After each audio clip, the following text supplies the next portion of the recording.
RCV Notícias.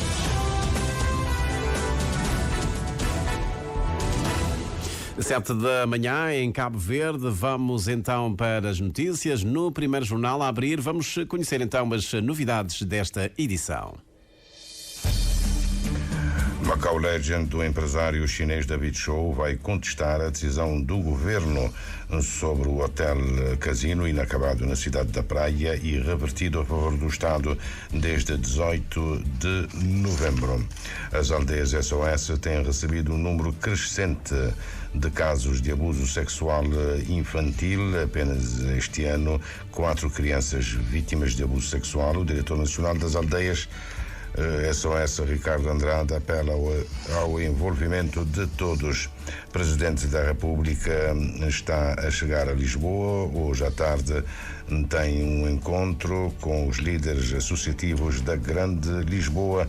Amanhã participa no Fórum Global da Aliança das Civilizações das Nações Unidas. A Ministra da Justiça anuncia a criação de um gabinete exclusivamente dedicado à lavagem de capital no Ministério Público. A plataforma Resgatar o NTCCS reúne-se hoje à tarde e tem a agenda a análise das eleições ocorridas no Citur na semana passada, que Eliseu Tavares considera uma farsa. Membros da UNTCCS e da CCSL 36 começam hoje a fase final de uma ação de formação de formadores, uma iniciativa do projeto Forma Empresa, desenvolvido pela OIT. São os destaques, as linhas de força desta edição do primeiro jornal com o Júlio Vera Cruz Martins. Vamos acompanhar então o desenvolvimento destas e de outras notícias. Bom dia.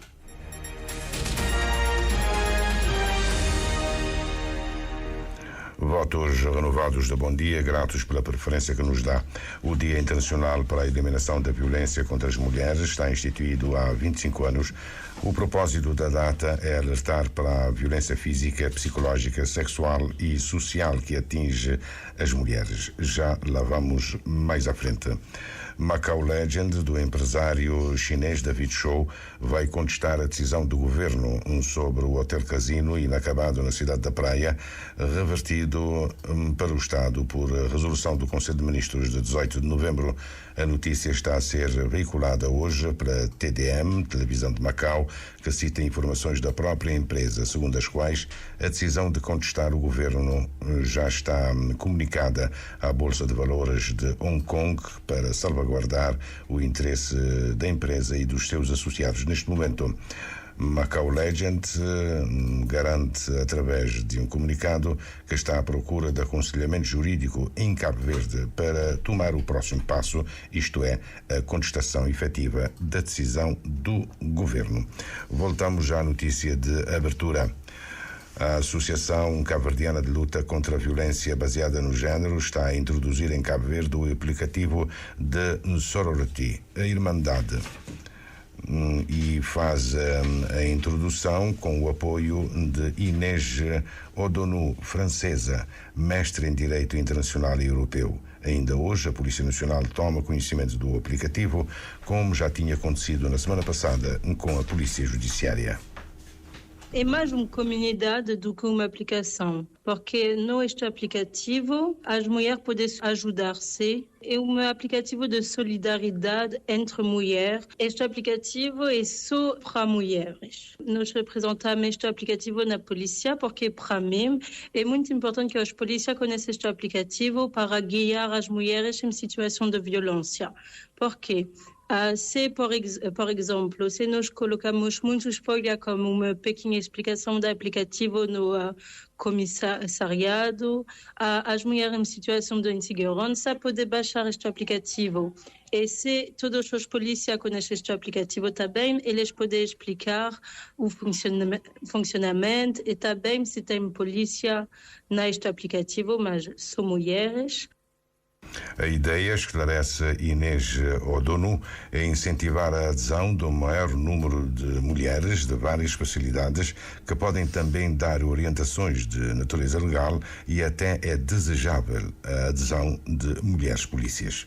pode ser melhor, porque este aplicativo é só para mulheres. Se você tem polícia na esta rede, este tipo de pessoas vai conhecer melhor como lidar com alguns tipos de situação de assédio, etc. Nós precisamos muitos diversos profissões neste aplicativo. Por exemplo, neste aplicativo tem diversas rubricas e nós podemos pesquisar pessoas no aplicativo mais perto de nós para perguntar questões. Por exemplo, eu sou jurista. Se tem uma pessoa que quer conhecer melhor seus direitos, ela pode me perguntar algumas coisas. O primeiro passo é baixar o aplicativo, introduzir os documentos de identificação, um vídeo da cara que certifica que se trata efetivamente de uma mulher e, por fim, deve ser ativada a localização. No aplicativo tem um mapa. Neste mapa eu posso ver as mulheres que já baixaram este aplicativo, as mulheres que são mais perto de mim. Se, por exemplo, eu tenho um problema, ou, por exemplo, um rapaz é muito insistente comigo na rua, durante a noite, não tem outras pessoas perto de mim, eu posso ativar um sinal porque eu tenho medo, por exemplo, e se eu ativo um sinal no aplicativo, todas as mulheres mais perto de mim que já têm este aplicativo vão receber uma notificação no telemóvel. Esse aplicativo já está em vários países europeus? Sim, muito. Também na América, também na África, temos no Senegal, no Costa de Marfim, temos em todos os continentes. O último relatório da rede de Sorority, a Irmandade, revela que cerca de 80% dos alertas acionados estão relacionados com casos de agressão na rua ou no transporte público e ocorrem principalmente à noite. As aldeias SOS têm recebido um número crescente de casos de abuso sexual infantil. Apenas este ano, a instituição acolheu 4 crianças vítimas de abuso sexual. O diretor nacional das aldeias infantis SOS, Ricardo Andrade, apela ao envolvimento de todos, a única via, Dina Almeida, para erradicar o problema. Em um país onde a família é o alicerce, uma sombra se estende sobre a vida de muitas crianças cabo-verdianas. O abuso sexual, um crime silencioso e cruel que invade lares e rouba a inocência de muitas crianças. Segundo o diretor nacional das aldeias SOS, apenas neste ano a instituição já acolheu 4 crianças vítimas de abuso sexual. Portanto, do que nós recebemos diretamente, que nós fizemos acolhimento. Estaria à volta de 8 neste momento, não havendo, portanto, alguma saída de última da hora, seria, portanto, 8 no total nas nossas instalações. A violência sexual do mundo e em Cabo Verde tem o rosto feminino, infelizmente. Mas também não quer dizer que não recaia sobre meninos. E a faixa etária, por norma, vai dos 9 aos 17 anos. E que nós temos, portanto, uma estrutura própria, que é a Casa de Emergência, que tem um período de 1 ano para poder, portanto, trabalhar e ver o melhor caminho para se trabalhar com estas crianças. É um trabalho específico, pede, portanto, uma equipa multidisciplinar, é muito específico, e aqui, portanto, é necessário um diagnóstico e um plano de intervenção mais focalizado. As aldeias SOS são um refúgio para essas crianças, oferecendo um ambiente seguro e acolhedor para que possam reconstruir suas vidas. Normalmente, quando o tribunal deteta estes casos, ou mesmo a nossa equipa de assistentes sociais, quando detectam estes casos, e não é possível que a criança mantenha no seu seio familiar, onde deveria ser o seu seio de amparo e de segurança, e neste caso não é, então é necessário, portanto, que a criança seja protegida e seja isolada deste ambiente de violência, e aqui a Casa de Emergências, Aldeias Infantis SOS, acaba por ser esse ambiente de proteção e de apoio. A aposta aponta o responsável deve ser na consequência e não na causa. É preciso trabalhar na prevenção, porque senão não haverá, portanto, lugar suficiente para tantas crianças nas aldeias. E a grande verdade, se não trabalharmos na raiz do problema, onde tudo acontece, foi através do álcool, através da pobreza, através de N fatores, então é necessário que a família esteja trabalhada, conscientizada, que a sociedade possa ganhar consciência desta problemática e que em rede possamos trabalhar. 25 de novembro, Dia Internacional da Eliminação da Violência contra as Mulheres. As aldeias SOS, que atuam há anos no acolhimento e apoio a crianças vítimas de violências, alertam para a gravidade do problema e a necessidade de ações urgentes. Os desafios da comunidade cabo-verdiana em Portugal estão no centro de um encontro que o Presidente da República vai ter hoje à tarde com os líderes associativos da Grande Lisboa. Mas no rescaldo dos acontecimentos que levaram à morte de Odair Muniz e depois os confrontos com a polícia, as manifestações que entretanto foram realizadas, mas a minha ideia é fazer uma análise mais abrangente considerando todo o processo de integração social, económica e profissional dos cabo-verdianos em Portugal. José Maria Neves participa amanhã em Cascais no 10º Fórum Global da Aliança das Civilizações das Nações Unidas, em que o primeiro alto representante, Jorge Sampaio, é homenageado. Vou falar de Jorge Sampaio enquanto promotor de diálogo entre culturas, religiões, crenças, civilizações, o que é extraordinariamente importante para os tempos de hoje, em que temos guerras, temos conflitos, temos desrespeito mútuo, temos intolerância religiosa e temos uma grande falta de diálogo. E Jorge Sampaio foi um promotor de diálogo, de entendimento, de tolerância, um homem que viveu a política de modo muito elegante, com muita elevação. Presidente português entre 1996 e 2006, Jorge Sampaio e José Maria Neves têm em comum o facto de terem sido eleitos no mesmo dia, em 2001, Jorge Sampaio para o segundo mandato presidencial e José Maria Neves para o cargo de primeiro-ministro. E desde essa altura, eu, enquanto primeiro-ministro de Cabo Verde e ele presidente de Portugal, tivemos muitos encontros, muitas conversas. E devo dizer-lhe o seguinte, há dois presidentes que são minhas referências no exercício das minhas funções. Um deles é Sandro Pertini, que foi presidente da Itália, e o outro é Jorge Sampaio, pela elegância como fazem política, pela forma muito elevada como desempenharam as funções de Presidente da República, procurando unir, procurando cuidar, procurando espaços para o reforço da sociedade civil e da cidadania, defendendo a liberdade e defendendo a democracia. A abertura do 10º Fórum Global da Aliança das Civilizações, a partir de manhã em Cascais, conta com intervenções do presidente português, do secretário-geral das Nações Unidas e do rei Filipe VI de Espanha. A proposta de revisão da orgânica do Ministério Público, que está no Parlamento, vai ser alterada para acomodar a criação de um gabinete exclusivamente dedicado à lavagem de capital. A informação é anunciada pela Ministra da Justiça depois de ter participado sábado passado na Serra Leoa, na 29ª reunião do Comitê Ministerial do Grupo Intergovernamental de Ação contra o branqueamento de capitais de África Ocidental. Joana Rosa está convencida que o Ministério Público pode encontrar uma solução para a alocação de recursos humanos para o gabinete de lavagem de capitais.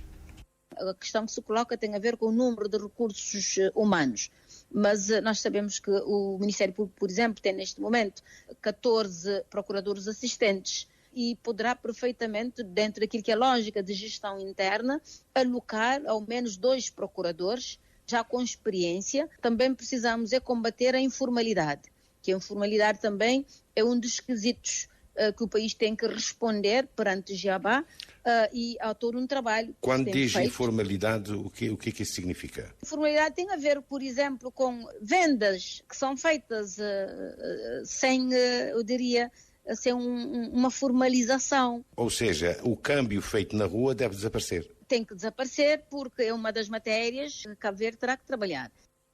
Cabo Verde está sob a avaliação do GIABA. Aliás, o último relatório sobre o cumprimento das recomendações está entregue desde o passado dia 12. O reforço da unidade de informação financeira e mesmo a alteração dos seus estatutos é uma das recomendações que agora estão a ser concretizadas. A unidade precisa de autonomia para o seu funcionamento, precisa de quadros e, para isso, há necessidade de investimentos. O Orçamento do Estado para 2025 já traz verbas. Houve uma arbitragem financeira com o Ministério das Finanças. O Sr. Ministro entendeu por bem alocar verbas para 2025 para que a UIF possa funcionar de forma autónoma, ter o seu orçamento próprio, ter o seu quadro de pessoal e poder funcionar e responder da melhor forma possível. Joana Rosa realça que o grosso das últimas recomendações da Comissão de Avaliação do GIABA está resolvido, desde logo o funcionamento da Comissão Interministerial Nacional e o Plano de Combate à Lavagem de Capitais. Na reunião de Serra Leoa de sábado passado foram avaliados São Tomé e Príncipe, Côte d'Ivoire e Senegal. O presidente do SISCAP revela que a plataforma Resgatar o NTCCS reúne-se hoje à tarde e, entre várias questões, vai estar em agenda a última eleição ocorrida no CITUR na semana passada. Pelas informações que nós já tivemos e pelo contacto direto que já tivemos também com o atual presidente, para nós é o atual presidente eleito, não é? A forma como a eleição decorreu é ilegal. É ilegal porque não foram cumpridos os procedimentos. Aliás, o que aconteceu agora no CITUR é exatamente aquilo que tinha acontecido com a própria UNTCCS. Verifica-se, infelizmente, mais um assalto à direção de uma instituição de tamanha importância para a vida dos trabalhadores, cujos resultados têm se manifestado claramente nefastos. Eliseu Tavares alerta que as autoridades do trabalho, incluindo o ministro que tutela o sector, devem vigiar o depósito dos documentos para registro. Porque não podemos confundir a liberdade sindical com esta libertinagem que está a acontecer. Até 2 semanas atrás, um dos problemas que o setor estava a ter era exatamente a retirada de sócios promovido, entre outras pessoas, pela pseudo-secretária-geral, para um sindicato, que é o SACAR, que nem sequer existe, um sindicato ilegal que infelizmente continua a fazer um pseudo-sindicalismo. Portanto, até 2 semanas atrás, o CITUR era vítima de pessoas, entre as quais a alegada secretária-geral. E neste momento aparece a secretária-geral como alguém que vem salvar o CITUR. É exatamente o contrário. É uma capitã que vai afundar o CITUR, assim como está em afundamento a própria UNTCCS. O líder da plataforma Resgatar o NTCCS denuncia que a secretária-geral tem estado a fomentar sindicatos fantoches que reconhece é facilitado pelos princípios da liberdade sindical em Cabo Verde. Nós já tivemos esta conversa com as autoridades, nomeadamente com a Direção-Geral do Trabalho. Aqui as pessoas forjam, infelizmente essa é a palavra, exatamente aquilo que a pseudo-secretária-geral faz com apoio de alguns sindicalistas que nós pensamos não estar ainda totalmente conscientes do que é fazer o sindicalismo. É algo que não devia acontecer no sindicalismo, porque o verdadeiro sindicalismo é feito de transparência, é feito de solidariedade, é feito de objetividade e de coesão. E, infelizmente, a liberdade sindical é muitas vezes interpretada de outra forma, já que a lei do sindicalismo permite a criação de sindicato com algum facilitismo. Eliseu Tavares defende que é necessário revisitar o processo de constituição de sindicatos e, eventualmente, alguma alteração a nível legal em prol de mais fiscalização, mas sem pôr em causa a liberdade sindical. Membros da UNTCCS e da CCSL 36 começam hoje a fase final de uma ação de formação de formadoras sobre a transição da economia informal à formal, que está a ser promovida pelo projeto Forma Empresa, desenvolvido pela Organização Internacional do Trabalho, com coordenação de Tatiana Neves. Esta formação surge de uma necessidade manifestada pelas 2 centrais sindicais na fase de diagnóstico visando a formulação do projeto. Manifestaram a sua vontade de ver reforçadas as suas capacidades em matéria de promoção da transição da economia informal à formal. Portanto, esta formação tem como objetivo reforçar as suas capacidades, dotá-las dos instrumentos, das ferramentas para que possam desempenhar o papel que lhes cabe no quadro do processo de transição da economia informal à formal. Tatiana Neves lembra que os sindicatos têm um papel de primeiro plano no processo de transição à economia formal, a começar na representação e organização dos trabalhadores informais. Para que eles possam ter voz, para que eles possam participar no processo de formulação de políticas que lhes digam respeito. As organizações de trabalhadores podem alargar a sua filiação aos trabalhadores da economia informal ou então podem apoiar os trabalhadores informais na criação das suas próprias organizações representativas, dos seus próprios sindicatos.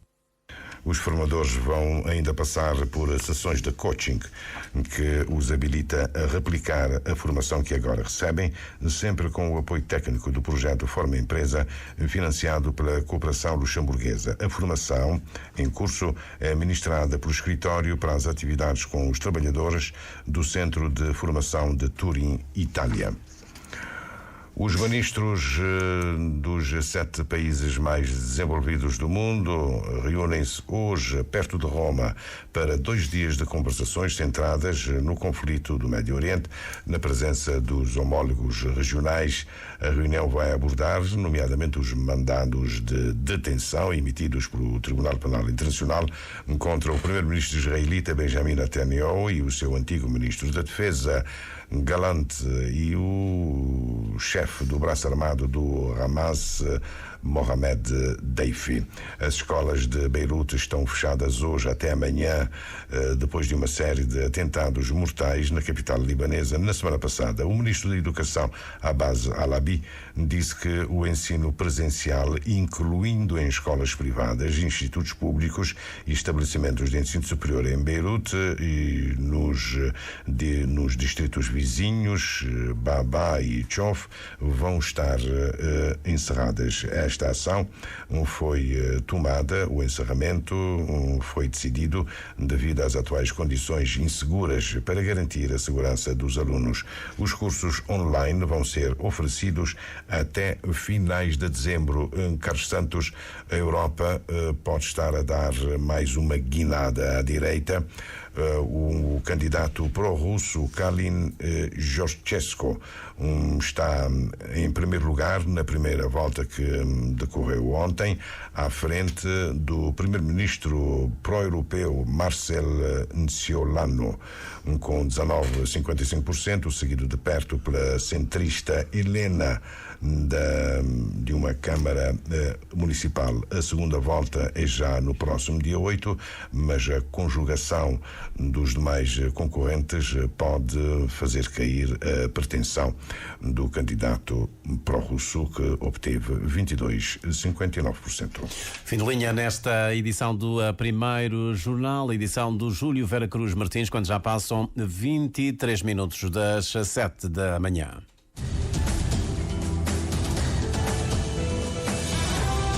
Mais informações em www.rtc.cv e na aplicação RTC Mobile. RCV, o rigor da notícia e o melhor da informação a cada hora.